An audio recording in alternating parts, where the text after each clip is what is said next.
Mokinių savivalda sukūrė filmą, norėdami atkreipti dėmesį ar atsakyti į kelis Facebook komentarus.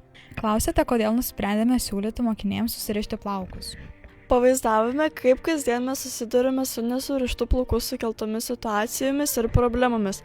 Nors ir atrodo absurdiškai, tačiau mes patiriame tai kasdien. Aš turėjau ilgus plaukus, tačiau tie plaukai man lindo į akis ir trukdė sportuoti. Todėl nusprendžiau arba kirptis, arba rištis. Tai nėra įsakymas ar taisyklė, tai yra mūsų mokyklos mokinių kvietimas eiti susirišus plaukus. Jei šis kvietimas atrodo grasinančiai ar jam nepritarėt, tai jūsų pasirinkimas. Mes dėkojame, kad jūs nebėjote išreikšti savo nuomonės, būtent to ir reikia mūsų bendruomeniai.